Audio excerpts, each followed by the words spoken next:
from his office in Soho.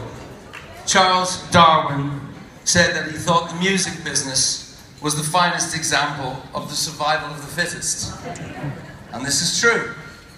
There are a lot of great bottom feeders here this afternoon. A few circling sharks, the odd killer whale, crocodiles. And let us not forget the species that evolution almost forgot. The dinosaur, who managed to survive as long as they did by shrinking. Just saying. All of us on our best behavior for the great organization that is Northrop Robbins. And Darwin, as well as saying it's not the strongest or the most intelligent who will survive, but those who can best manage change. Hello, music business. Also said that the top of the evolutionary ladder are a species who can turn our lives upside down and say everything they want to say in less than 3 minutes, which is impossible for most species, especially the species known as the Irish. It's just really hard. Unless you're Black Sabbath, who brought in Paranoid at 2 minutes and 47 seconds, which is incredible. Or Tom Jones, It's Not Unusual, which came in at 1 minute and 56 seconds. Turns out that It's Not Unusual is very unusual. And the perfect 45 is elusive. That's a vinyl reference, children. And even some of us who say we don't need them and who like a bit of wafting and a bit of musical experimentation, we will admit, if we are honest, that our musical lives began on hearing a perfect 45, whether punk rock, hip hop, disco or hard rock. It was always the perfect 45 that kicked it all off for us. We're not talking about happy little pop ditties that numb the pain but are so sweet they rot your teeth. We're talking about happy as in a joyous overflowing of the human spirit. Joyous as in clap along if you feel like a room without a roof. Or clap along if you feel that happiness is the truth. That kind of thing. Now,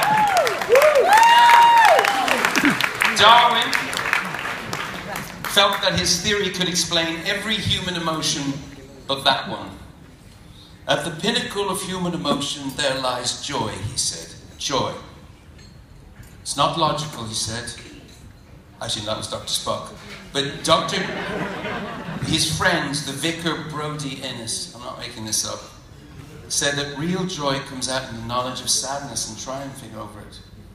In fact, Darwin was about to give up when he read the words, like the legend of the phoenix, all ends with beginnings, that keeps the planet spinning, the force from the beginning. He could not explain how you might feel like a room without a roof, or why people might clap along whilst believing happiness is the truth, as there were no empirical evidence for continuing with this behaviour. He searched his vocabulary for the right word. Indeed, he wept as he could only find one word to describe these joyous outbursts that we call the perfect hook. Miracles, he said. They're miracles. How else would you describe Beethoven or the Beatles, Little Richard or the Buzzcocks, Marvin Gaye or Pharrell Williams? A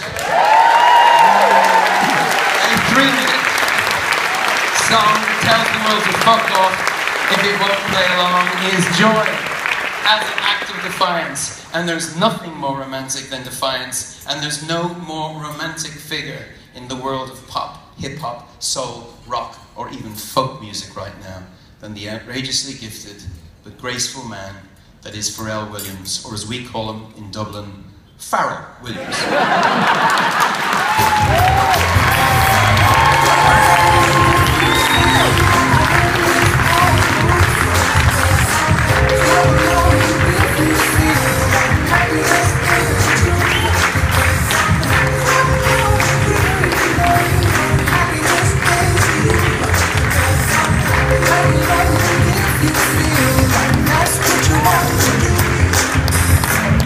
You come back news, talking this and that.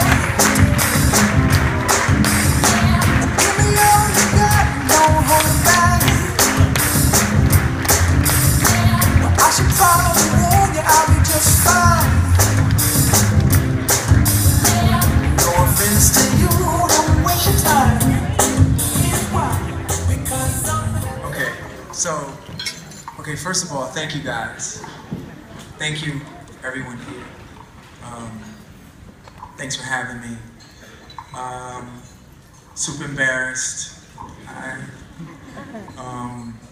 Super caught off guard because I didn't know that Bono was gonna come up here and charm you guys the way that he has and say things that were really nice to hear, but I find truly hard to believe. But thank you so much.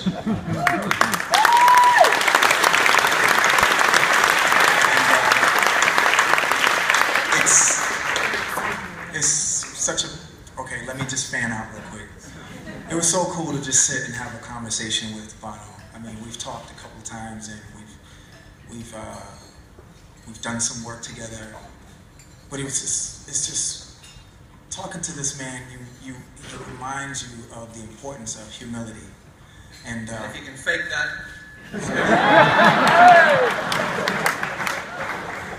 My incredible agent, John Giddings, was just saying earlier that, like, you know, yeah, please. That the more success one experiences, the more that they should just be humble.